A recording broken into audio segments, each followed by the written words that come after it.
Ok, gravando. Então agora a gente vai seguir em frente com o BPMN, né? Olhando as raias, ou swim lanes em inglês, e os fluxos de mensagem. Acho que está até errado isso. Então a gente. Tá tudo errado aqui, tudo com M, né? Se não me engano. Exatamente. Então vamos lá, vamos ver como elas funcionam, tá? Isso deve ser mais rápido, né? Ah, aqui está certo, finalmente. A ideia é a seguinte, né? Como todo processo tem uma informação importante, que é o contexto daquela atividade, né? Normalmente a gente usa esse contexto, quem está fazendo, quem é responsável, né? Então, para isso, a gente vai dividir o processo em raias, né?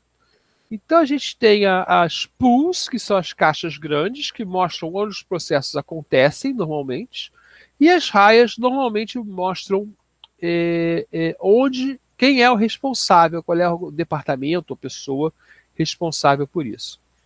Isso é mais genérico, na verdade, né? Então, o pool e o lane são contextos usados, poderiam ser usados para qualquer representação. Então, por exemplo, podia ser o lugar apenas, né?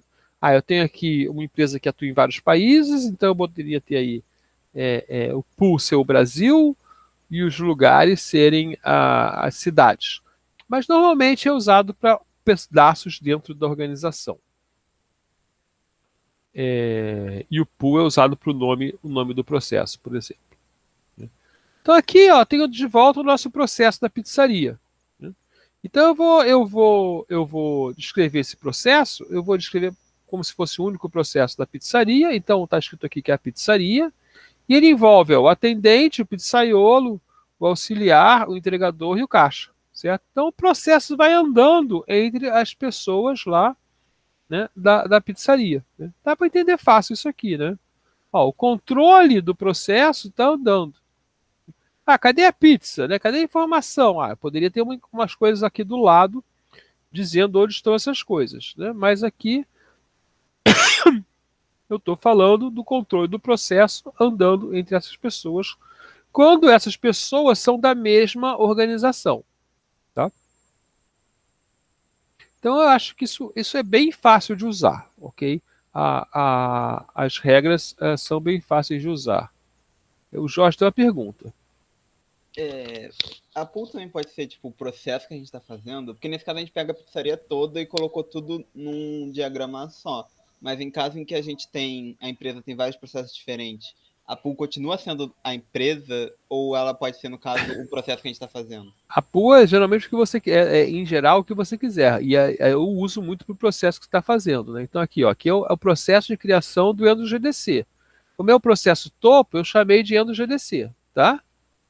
E aí, ó, definir contexto, eu usei aqui definir contexto, ok? Então é uma coisa bastante comum fazer isso. O que eu só queria chamar a atenção é que não tem uma regra. A pool é um contexto que você quer marcar, tá? Então eu quero marcar que esse contexto é o nome do é o subprocesso, tá? Podia ser aqui um órgão, se fosse uma empresa, podia ser um órgão da empresa que está fazendo isso, né? E as raias são subcontextos. Aqui a gente tem, ó, raias representando sistemas de informação, ó. Então, quando você quer. Ah, isso é interessante porque aqui, ó, as pessoas estão trabalhando, mas não interessa quem são as pessoas nesse diagrama. Ela precisa da intranet, ela precisa do processador de texto, ela precisa de ela faz manualmente, ela precisa de um website. Então, eu peguei esse desenho porque ele é bem claro, né, do que a gente pode decidir o que quiser. Aqui podia ser o gerente, a secretária do gerente, o pessoa do RH, né, aqui o webmaster, mas nesse caso, quem desenhou esse processo, né, quis indicar qual era o software necessário, qual era o sistema de informação necessário para isso. E usou aqui o nome do processo. Isso é bem comum também, usar o nome do processo.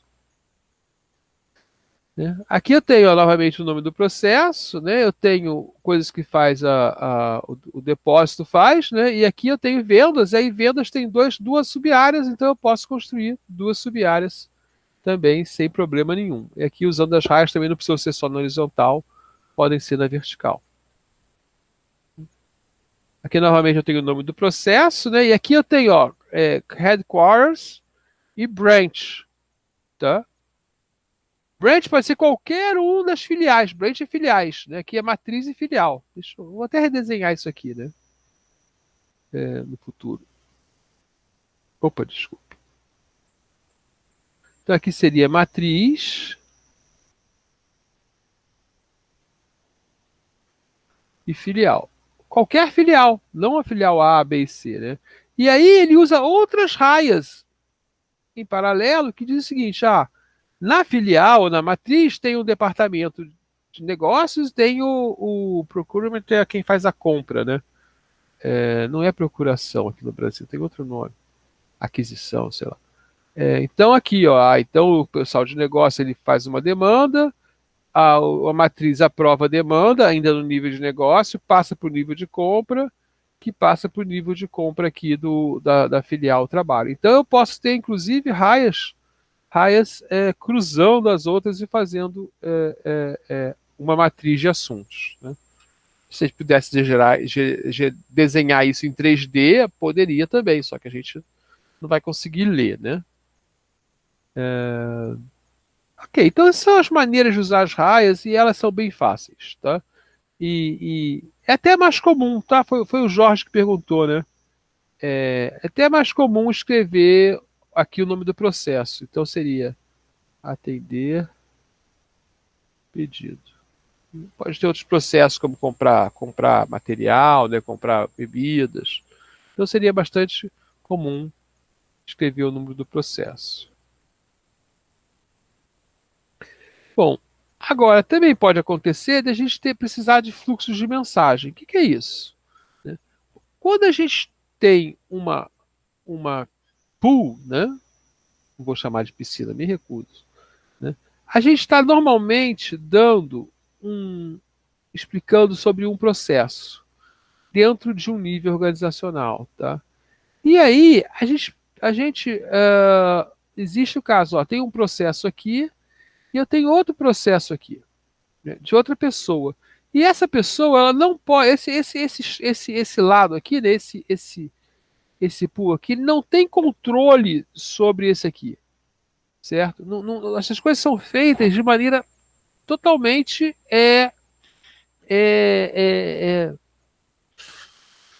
separadas, tá?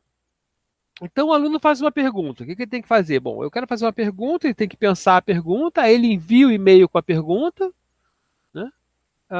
E aí ele não pode continuar, certo? Ele só pode continuar quando ele recebe o e-mail. Né? Mas o processo dele é esse: é escrever a pergunta, enviar o e-mail, receber o e-mail e estudar a resposta. Tá? Do outro lado, você tem o professor. O professor tem um processo, ele recebe o e-mail, ele pensa a resposta e envia o e-mail com a resposta. Tá? Como esses processos se coordenam? Eles se coordenam porque esse aqui vai enviar uma mensagem. E aqui está a simbologia da mensagem. Tá? Então, esse aqui só vai poder iniciar quando ele recebe a mensagem. Né? E esse aqui, ele responde a mensagem, então esse aqui fica esperando a mensagem para acontecer. Tá? Então, as mensagens, elas cruzam as fronteiras organizacionais, né? Ou aí, no nosso caso, a organização é só uma pessoa, né? Que é o professor ou o aluno, né? E elas fazem que o seu processo ande. Né? No caso aqui, você conhece o processo da outra organização. Tá? Mas você pode não conhecer, só saber que existe um. Então você pode desenhar assim. Ó. Aí, ó, eu não sei o que tem aqui dentro. Aqui tem uma grande caixa preta. Mas eu sei que o professor vai ter que receber o meu e-mail e eu só posso ler, né, estudar a resposta depois que ele envia de volta para mim. Né? Então você desenha aí dessa forma. Né? O professor também não sabe o que passa pela cabeça do aluno. né, ele sabe que ele recebe um e-mail, então ele pode começar, né, e aí vai enviar o e-mail com resposta. Acho que o desenho aqui, por acaso, ficou errado, né? Esses desenhos estão errados porque a bolinha está errada. Aí tá a bolinha amarela, devia ser a bolinha verde, tá, gente? Opa, erro aqui. Eu vou consertar isso nas PDFs. Verde simples. Isso aqui foi um erro de puxar a bolinha lá. Então vamos ver mais um exemplo aqui, né? Ó, a empresa X lá, ela tem 4 áreas: a logística, a produção, engenharia e comercial. Agora sim, a logística recebe o pedido, a engenharia vê a viabilidade, desculpa, o comercial recebe o pedido, a engenharia vê a viabilidade. Se for inviável, é o comercial que avisa que é inviável. Se for viável, a produção executa o pedido e a logística entrega o pedido. Poxa, agora então meu diagrama lá, que era só as caixinhas, eu botei as caixinhas em alguns lugares e eu sei quem faz o quê. Então eu passei a responder, né, do 5W2H que eu não tinha, eu passei a responder o who, né, o quem. Tá? E aí a gente chega no final dessa módulozinho curto. Opa, tem uma pergunta aqui do Jorge. Vamos lá, Jorge. Professor, na parte de processos que cruzam fronteiras, eu não entendi muito bem porque tipo, eu não podia escrever aquele processo como 2 raias numa mesma piscina, porque eu entendo no caso onde você não conhece o processo. No caso onde você não conhece o processo, faz sentido você escrever desse jeito. Mas nesse primeiro caso, onde eu sei os dois lados do processo, por que eu não poderia fazer esse processo como 2 raias numa mesma piscina? Você poderia, é uma decisão do que você quer modelar. Tá? Se você vai considerar que essas coisas estão controladas ou não. Estão coordenadas dentro de um processo só ou não. Tá? Aqui, por exemplo, eu estava pensando num ambiente lá de ensino à distância, onde é realmente isso aí que acontece, vamos dizer assim. Tá? Mas olha só, tem esse bolinha amarela está me estressando, está me dando toque, né? Deixa eu pegar aqui Deixa eu parar a gravação. Não, vou continuar gravando. Só vou gastar um tempinho aqui.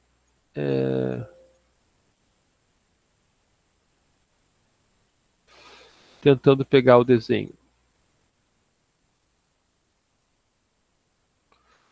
Eu acho que a melhor resposta é a seguinte. Primeiro, ok. A resposta verdadeira é: você faz como você quiser. Tá? Só que esse quiser, ele é dentro de um contexto, dentro de uma visão, né, que você escolheu no projeto. Ok? Então, quando você faz isso, você está, na prática, admitindo, né, ou projetando que não há uma coordenação entre o aluno perguntar e o professor responder. Tá? Eles são entidades independentes. Né? Então, é basicamente a sua expectativa de como as coisas vão acontecer. Eu estou dizendo aqui, ó, o professor pode nunca responder. Tá? E o seu processo como aluno vai ficar parado esperando a resposta do professor. Né? É basicamente uma escolha de escopo, do que você pode controlar, né? De que visão você está tendo do ambiente que você está modelando. Né? Normalmente, dentro de uma organização, você só vai fazer isso se forem áreas bem diferentes, tá? Bem, vamos dizer assim, descoordenadas, né? E aí elas precisam de uma coordenação por meio de mensagens, certo? Eu acho que isso aí seria uma maneira de dizer, ó, esse processo de cima ele não está coordenado, né, com o processo de baixo. Então eu preciso coordenar esses dois processos e o mecanismo de coordenação são as mensagens. Isso aí para mim representa uma realidade. Ok? Quando você faz uma pergunta para mim, você não sabe nem se eu, por e-mail, por favor, não façam por e-mail, né? Ou no grupo de WhatsApp, né? Ou pessoalmente, né? vocês vão ter uma expectativa diferente, né? É isso aí, esse grupo aluno aqui, né? Essa pool aluno, se você desenha ela junta, você tem uma expectativa diferente de funcionamento do sistema. Você supõe que ele vai continuar funcionando e vai andar, né? Aqui não, aqui ó, agora o meu processo está esperando aquele outro processo acontecer e se coordenar de novo com o meu. Isso acontece muito, tá? E isso explica que as áreas não estão realmente, vou usar o nome do tipo de processo, não estão realmente orquestradas, mas que não é realmente o mesmo processo. Tentando me lembrar de algum lugar que eu tenha visto isso, né? E tenha visto duas opções, mas realmente eu não consigo me lembrar agora, tá? Vamos ver se eu tenho aqui, ó, file.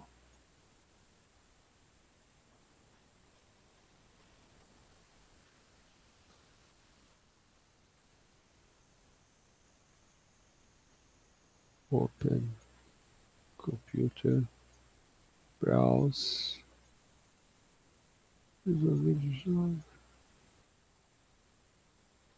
Ah, eu não tenho ele aqui no momento.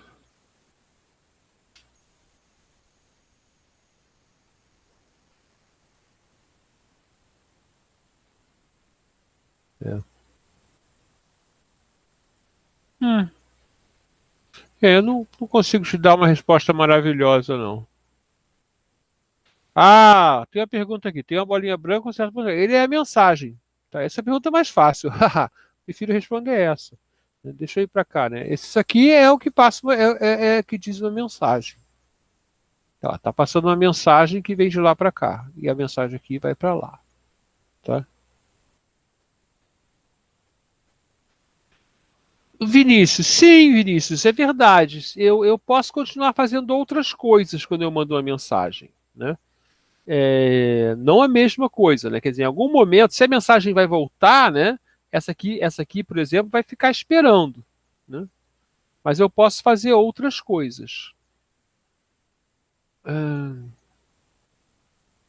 então, marca uma assincronicidade entre os dois processos, né? Eles são intrinsecamente assíncronos, né? Eu estou pensando aqui novamente, estou tentando achar um exemplo onde isso tenha realmente funcionado, né?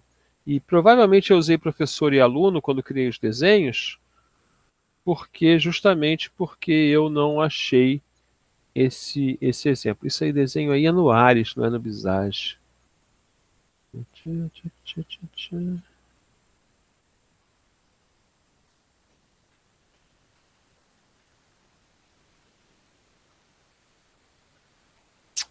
Tá, eu vou parar a gravação aqui para a gente encerrar esse tema e a gente pode discutir um pouquinho sobre ele.